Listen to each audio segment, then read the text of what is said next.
So Audi has dropped this new Concept C.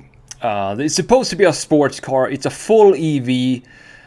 Two words that I personally do not feel can go hand in hand just about yet, because EVs just very hard to make them feel sporty. And I feel like maybe I should just cancel this channel, because I feel like I'm repeating myself over and over and over again. And if I were to say something positive about car designs, in general, I feel like I'm forcing myself to say something positive about it, because I don't like what's going on in the car design industry these days. We have this new Audi Concept C. If this feels like if the USSR, the old Soviet Union was still intact, this would be a car that was developed in USSR. If Audi was based there as a modern version in today's world. It just has zero personality. I mean, I don't know what's going on with car design. This feels like the Jaguar concept for sure. Jaguar is down the drain. Audi says this is their new design language. And honestly, I'm not a fan. It's just as simple as that. It looks like a product design to me. Where is the passion in car design? Like, what happened? What happened to the 60s or even the 50s when we had these, jet-inspired, very, interesting looking designs with all the small details, all the chrome little trim pieces and everything. This looks like such a boring design, and this does not happen just in car industry these days. It's happening across the entire design world. I'm going to let you know exactly what I'm talking about in Photoshop, but I mean, before we jump into Photoshop, let's have a look at what this is. So Audi stunning, says Motor One article here. Going to link it down below. They say it's stunning. I disagree. New sports car concept is here and it's headed for production.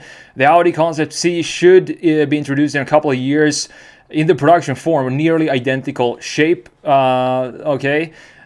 Audi says the road-going model will barely differ from the show car, aside from the addition of door handles, sensors, and a few minor tweaks.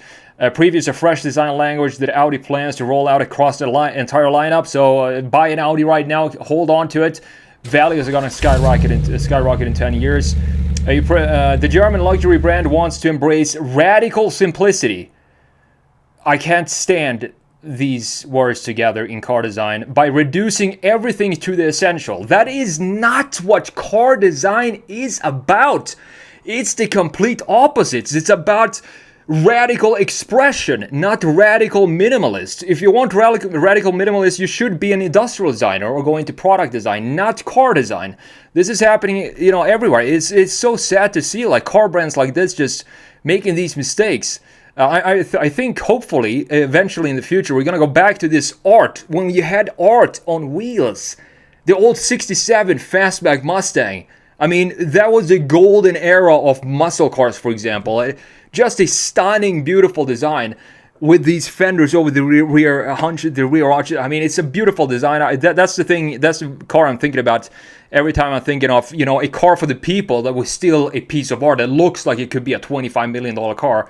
That would be the 67 Mustang Fastback for me, when they actually designed car properly. So it's essentially a greatest hits compilation of coupes, drawing inspiration from the R8 supercar, the 91 Obvious concept, Auto Union race cars, and even a hint of the 2000 Rosemayer concept. It also doubles as a roadster. You can see right here you have retractable roof that slides back into the back. Okay, so electrical retractable roof with 2 panels. There is no rear window. Instead, Audi fitted 3 horizontal slats. Where have you seen that before? Didn't Jaguar do something similar in the back with just, air conditioning slats in the back of the Concept 00? That is happening here as well. It's closer to the R8 than the TT. It rides on 2-tone 21-inch wheels and weighs a reasonable 3,726 pounds. I mean, I guess for an EV, it's not that heavy, but I mean, sports car EV. Let's see how this is going to sell when it comes out. I don't know. Maybe people will love it. I don't know. So you can get both rear and all-wheel drive setup possible, probably. Minimalist interior, Audi describes it as shy tech. Not a fan of the 10.4-inch display raising from the dashboard. You can tuck it away, this display right here, as we see in this area. The interior actually does not look too bad, to be honest. I do like these small details, these aluminum pieces, and the steering wheel looks great as well with the physical knobs or dials that we have in there. The interior doesn't look bad, but it's not great because it's still a very sterile looking thing. So the steering wheel badge is crafted from metal rather than flimsy plastic. Good to see that. A little bit of craftsmanship. Let's see if it brings that into the production version. Enthusiasts might hope for a cheaper gas-powered version, but it's in vain. Both Porsche and Audi will sell their new sports cars exclusively as EVs. So that is going to be one of the most interesting cars this decade. Is going to be the new 718 EVs Porsche Spider and the Boxster. I don't know if they're going to call it that, but they're going to be fully EVs, of course. I honestly don't. I think the current 718s the values are just going to shoot up to the moon when the new EVs come out. So if you have one of those, do not sell it right now. Sell it in 2 or 3 years when the EV is launched, and you're going to get a good return on your investment on that one. Its vertical grille is touted as the new central element of the new Audi face. This feature, along with the new 4-element light signature, is expected to spread across the lineup. So we're going to see this very thin front end in all the Audis moving forward. Audi seemingly move away from the split headlights. Great. I can't stand split headlights. I think that is way overdone. I don't understand why all companies all of a sudden needed to have split headlights in the front end. So the company has already abandoned fake exhausts. They shouldn't even have done that in the first place, and pledged to improve materials after admitting cabin quality has slipped. So with that said, we do have time to jump into Photoshop here, because there's a lot to talk about in Photoshop. If I look at this car, I could say that yes, it does look cool. It's a new design language.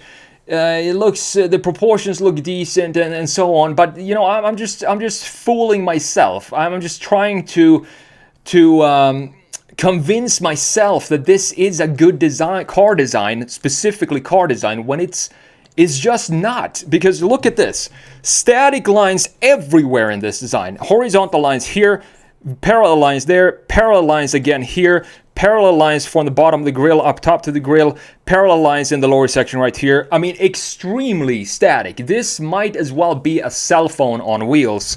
Not just because it's an EV, first of all, but also because of everything that I'm saying right here with the lines. There is no emotion. The emotion is completely gone in these designs. And I don't know what people will think about these designs. You can check out this corner up here. How sharp is this corner? Does it feel natural for a hand to sketch out this corner right here? It just doesn't, because you can't go like this with your hand. And I want to see the strokes of a pen in the designs, and that is completely lacking here. Not sure what's going on with the headlights here either. Blacked out, just a single, just a bar. Let's just put a bar there. And then we have these the new grille that is probably going to be implemented on every single Audi model moving forward. At least we have some radiuses here. This feels like maybe, even though these are completely straight lines like this, which is unnatural to sketch, every single line you sketch is going to have some sort of curvature to it. It doesn't matter. You're not a robot, so it doesn't work like that, even though we do have radiuses in the top and the lower half of this grille. Now look at the side view here. We do have a pretty decent looking shoulder line, because thankfully, as you can see, it does. Look at that. We have a bit of a curvature here, going back and then go straight and then dipping just a little bit in the rear end into this very, very sharp corner right there. We have a nice chamfer in the back as well. I do like the chamfer, but the graphics in the rear still coming back to this very static looking design. And there is nothing going on here. No like lines or anything like this going down to break up the surface. It's very simplistic, too minimalistic for my taste. Even though we do have a roofline, this is very low, looking pretty sporty in this case. And we have the retractable roof panels that connects here. I guess they slide back into this area here. I'm not entirely sure how that works. The wheels, I guess this is a modern take on the Ovis wheels, which are some of the best looking wheels Audi has ever made. I kind of like the wheels. They're not too bad. I just don't want to cover it up all the way here with this white piece. Just remove the white piece and just essentially bring back the old Ovis wheels and just slap them on here and have these little features here in the end points of the spoke like we did have. I do believe we had that on the all of his wheels, and not just parallel lines, again going for the wheel design just like that. Now looking at the rear end, and this is probably my favorite view for this vehicle, because here we can see a very, very sharp shoulder line, which I do like. I do like the shoulder line here. I kind of like how it goes into this area and creates a chamfer in the back, and the diffuser looks pretty aggressive. It's nothing too crazy going on with this diffuser. We have massive fins and wings in the lower section. Not sure what type of power this is going to have, what type of 0 to 60 times top speed or anything like that. But then we have the rear end graphics. I mean, it's so anonymous to me that there is nothing that sets this apart and make it feel unique. Instead, that is exactly what Audi officially said that they wanted to redact or remove from the design. Anything that makes it stand out. Radical minimalism is what they call it. Meaning that the person you can't have anything that offends anybody anymore in any type of product. It can't stand out too much. Everything needs to be as plain, as boring as possible. That is Audi's design language moving forward. Now looking at the interior here, a decent looking interior for an EV. Thankfully, we do have a gauge cluster that is housed within this area right here. The dash looks pretty decent as well. These are the feature that I really like to see in the interior, with these vents, almost like Art Deco style, Raymond Louis style design for these, and also the door handles here. Love to see it. This looks very, very cool. If we could implement something like this, like stuff like these small details in the exterior design, that would be fantastic to see. But looking at this overall, it looks like a pretty production ready vehicle. You have a steering wheel here as well with the dials, the Audi from aluminum in the middle, and I also like these dials. Feels very solid. If these are metal, very, very high quality. Not sure if that is going to make it into production though. I want to show you a couple other things here as well real quick. So we have the Audi TT, the original, which, yes, it's a very minimalist design, but it still has a lot of personality to it.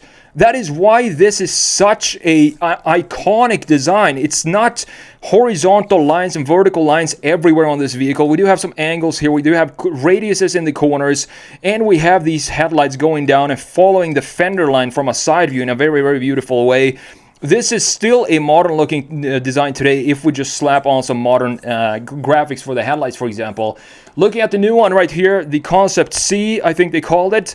It just, again, I don't know what else to say. It just lacks the personality that I'm looking for in cars. Specifically, if you're going to have a new Halo sports car for Audi, I mean, you want to have it have a personality. Compare this, for example, to the Audi R8. And look at the beautiful design of the headlight unit here, for example. Let's make it green so you can see it. The headlight unit here, this is the facelifted version. My favorite version of the R8 is the first generation with a facelift that came out in, I do believe, 2014. We do have a connection to what's going on in the grille following this line into the headlight unit. And same goes for the lower section right here. And the side view of this is completely different from what we have on the new Concept, because we do have fenders. We have lines, bulges over the front fender and the rear fender as well, that feels like they are hand-sketched lines in this vehicle, something that is completely missing in the new Concept. Wanted to show you the side view here real quick as well, what it is I'm talking about. So the TT up top is just a rounded design all over this vehicle. So you have rounded here, going into a slight curvature, going into a round design in the rear end. And I do like how the taillights here, they follow the fender line of the design itself. So if we have this big fender, you can see that the outline of the taillight follows the exact same curvature, similar to what we have in the front end here, with the fender line going there and into these graphics. It's just a beautiful, beautiful looking design. New one, first of all, wheelbase look way too short for me for some reason. I'm very surprised to say that about an EV. But again, the personality is completely gone. This could be just any sort of vehicle brand. I'm not sure what it is. It looks like an extremely generic brand. Again, that is what Audi is going for moving forward. They said that officially. And then last but not least, the Audi R8. I mean, look at this curvature right here, going into the side profile and then swooping up over the rear axle again. Nice mid-engine proportions here. We have the side blade, of course, going into curvature in the lower section. Some key features in the side with the big intake right here. Some other key features in the lower section, the rocker panel right there. And overall, just a beautiful looking design that definitely looks like it's been designed by hand.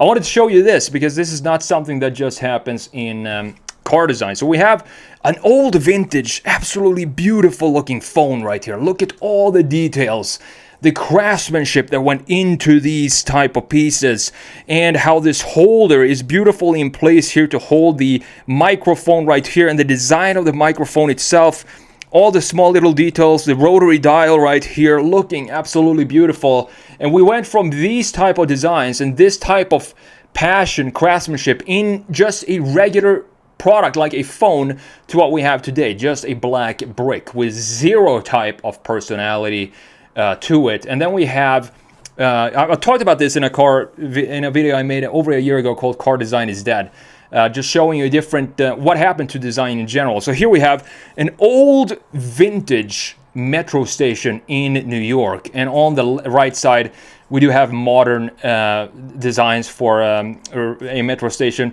and this just looks like death to me, while this is warm, welcoming. Yes, it might have to do with this being black and white, but look at the lights up top here, this fluorescent light. Here we have almost chandeliers with this warm light, and also these features. I mean, it's just a beautiful a place to just wait for the train. Which one would you want to wait at? This to the left or this to the right? Are we heading in the right direction? I don't think so. So those are the just a few details I want to show you. You can see it in skyscrapers, buildings, architecture, boats. You can see it in trains, of course, cars, telephone booths, and everything. Everything is just becoming this bland environment when it comes to the world of design today. And that, I was hoping that would stay away from car design. But the more new cars comes out with the Jaguar and now this Audi, for example, Neue Klasse BMW as well, it feels like it's definitely spilling over to car design as well.